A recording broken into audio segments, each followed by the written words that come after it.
Hey everybody, in today's episode we've got all the junk out of the trunk. Let's see if we can put it back together.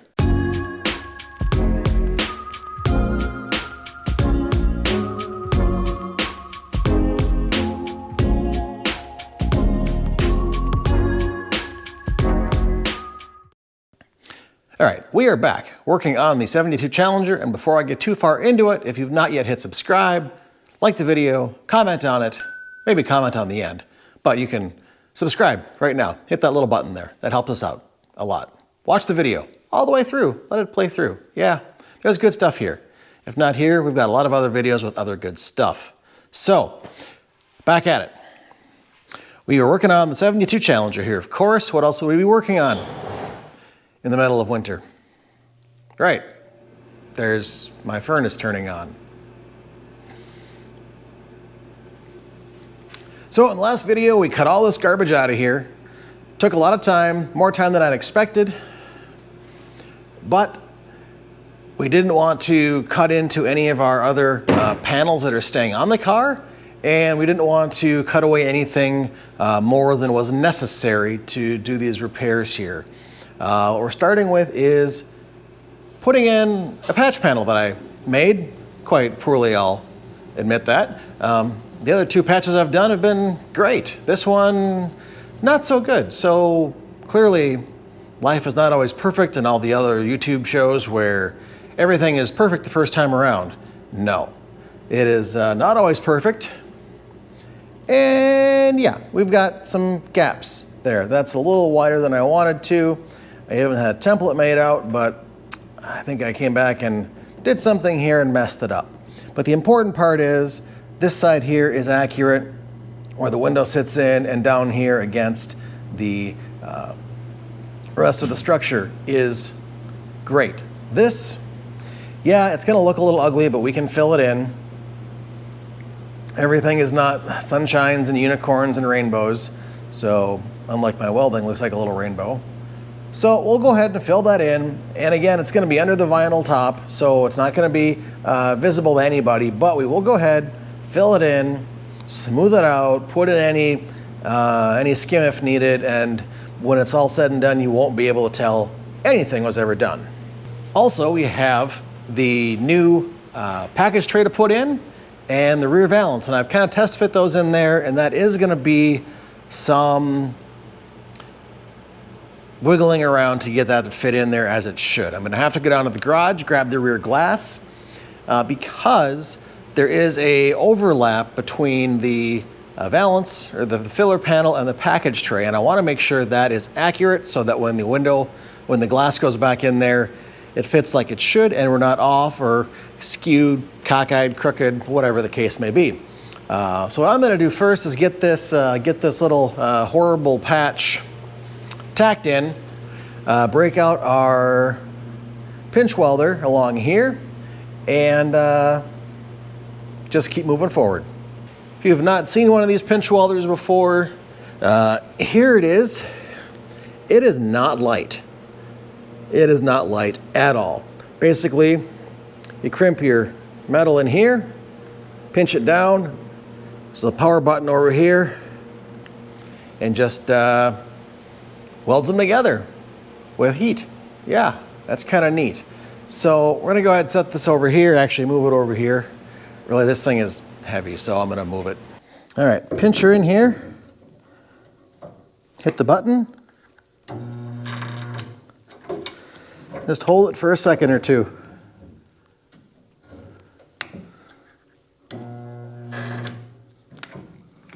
Anyways, that's a start. I wanna be able to come in here and tack these edges in. So we'll grab our welder and do that. Put a few more pinch welds on here.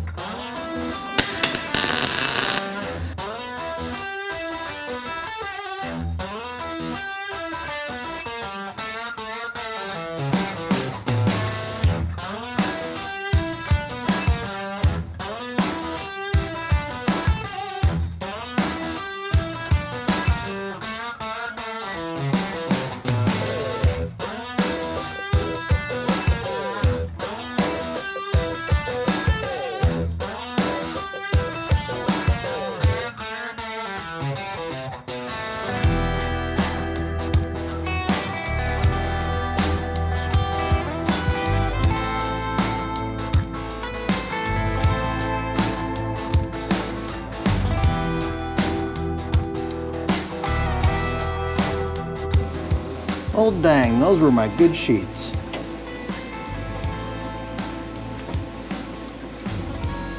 Maybe I'll move that. Anyways, we've got this tacked in here. Went and filled in this hole back here, so we're gonna be able to use that without having to cut another patch in.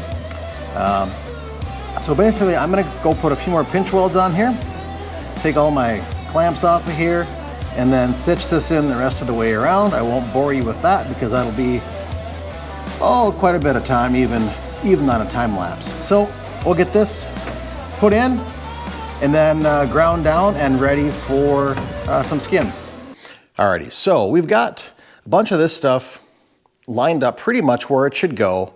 Now it's all got to come off again to be prepped for being welded onto the car. So I did go through, just kind of test fit some of the gaps, and they look pretty good. I mean, it's even taking this thing apart, the gaps were not great. So we're gonna at least try and match not great, and maybe even a little better than that. Otherwise, the only big issue I found back here fitting things back up, and I've noticed this before, is down here on the trunk and quarter, there is a gap like this has been pushed up a little bit. I took my contour gauge on both sides of the trunk. That is level and square side to side. Took a contour gauge here on the quarter and over here on the quarter, and this bumps up just a little bit, so I'm gonna have to address that at some point in time. Maybe get a big sledgehammer, I don't know. But to our topic at hand, we're gonna go ahead and get the rest of this back end put back together.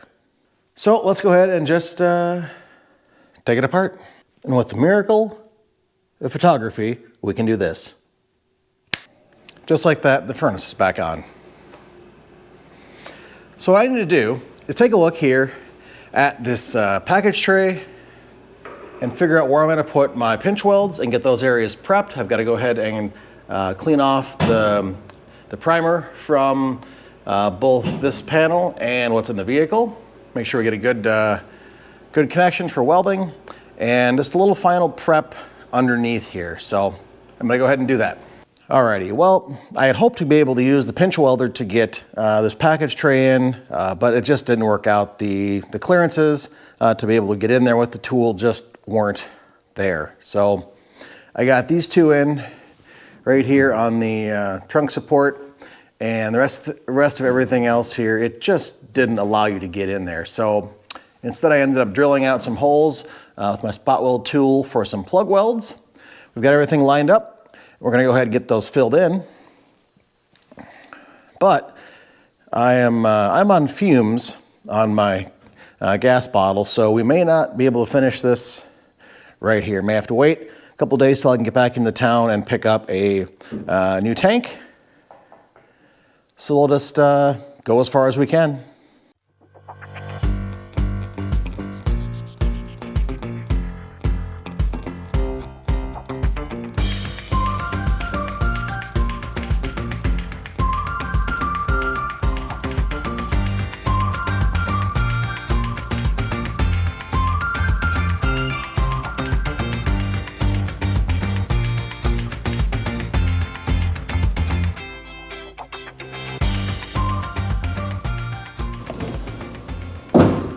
Well, that was annoying, but I think you caught my drift. We've got everything tacked in there right now, and I want to make sure I've got enough gas left to get the rear filler panel tacked in the event that we can't use our pinch welder there too. So I want to make sure I've got enough of my gas, because apparently I don't have enough gas. So our next step here is to get that rear filler panel set back in place. We do have our areas prepped up for welding, whether it's pinch weld or plug weld, spot weld, whatever. So I'm gonna try the pinch weld again, just because this is gonna be more exposed and visible. And I wanna make sure that those areas are as clean as possible when it's done. Not to say we can't clean up any welds, but if we don't have to, why?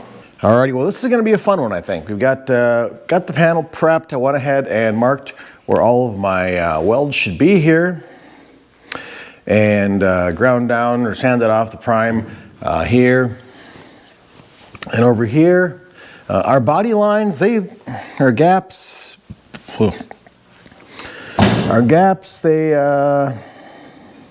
reproduction panel, it's not perfect.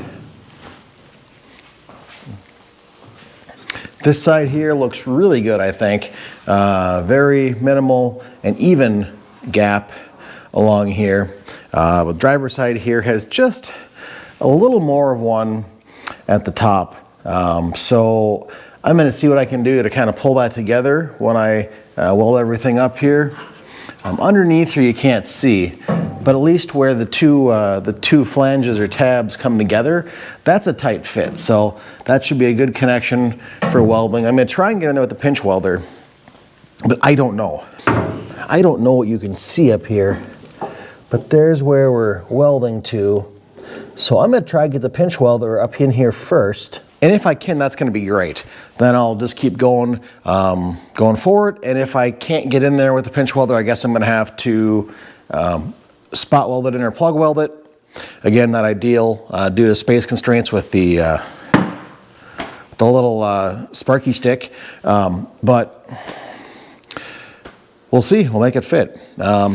Otherwise, everything lines up over here really well. Like that nice tight fit. Again, there's a little bit of a gap here which I can pull up with the clamp when we weld it in.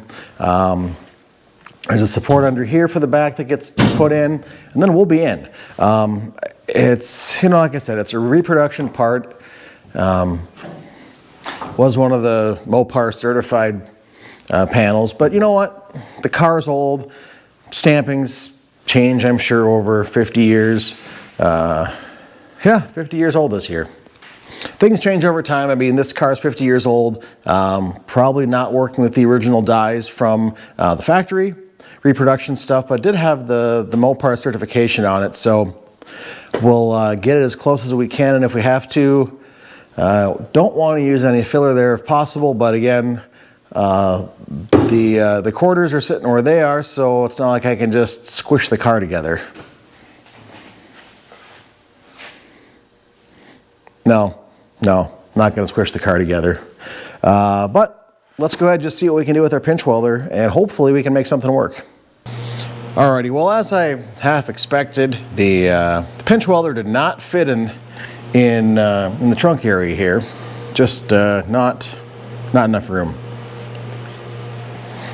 So I took it all apart again, made some provisions for some plug welds on the sides here and these little tabs. And as long as I was in there, I ground down all of my other areas, a few more areas for some welding, a couple of spots back here where these two panels meet up. And of course, when we're done, we'll run a bead of seam sealer underneath. And that'll take care of any potential issues there. Act as kind of a barrier. Of course, you've got the back seat anyway, so we're not really going to be any sort of anything proof. So go ahead, we're going to get these sides welded in first. And I did go ahead and fit a little bit more. I saw that the passenger side, when you look at it, darn near perfectly flush. And I can adjust this a hair bit as I'm tacking it in. But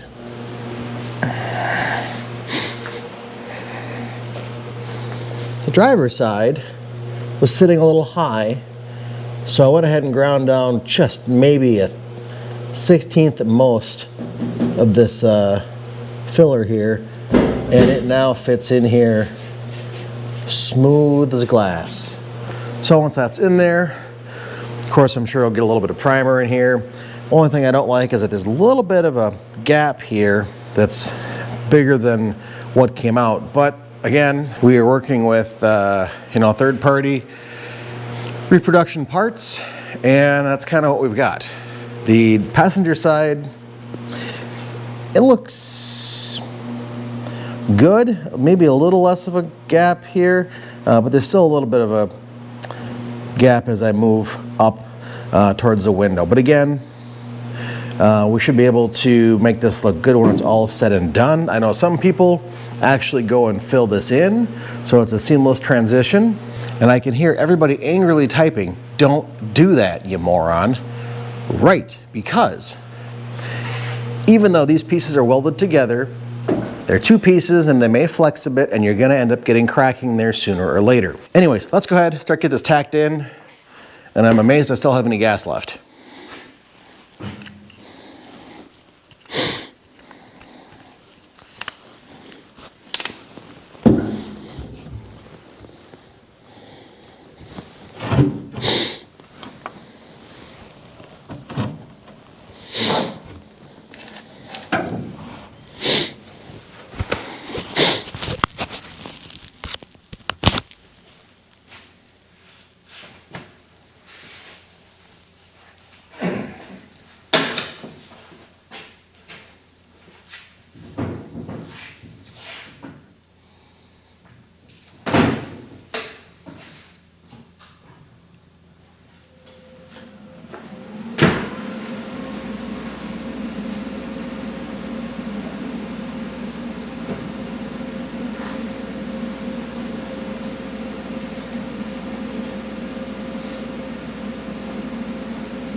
I can't see anything.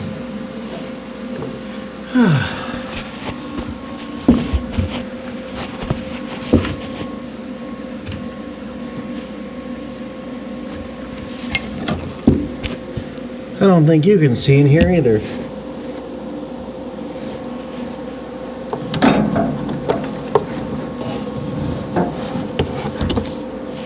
For the hell of it. Alrighty, well I got a few my pinch welds in over here.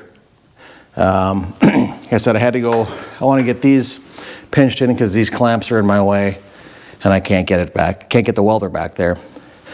But had to adjust my little fingers here, and now we're making some better welds. So I'm going to try and get this one more guy here, a couple here. I've got 1, 2, 3 here in the middle of the panel. And hopefully then we can move over to the driver's side.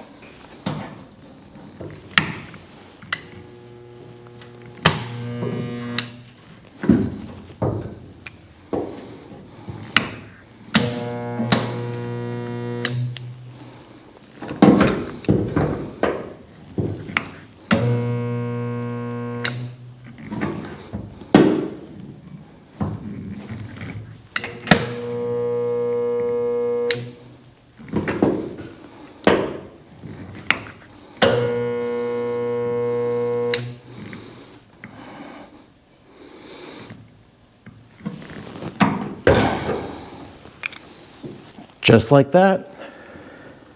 May not be quite factory, but hey, it looks a whole lot better on the surface here than plug welds will.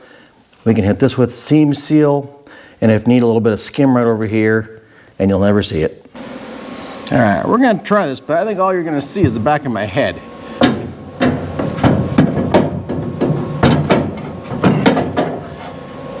I can't really see anything under here.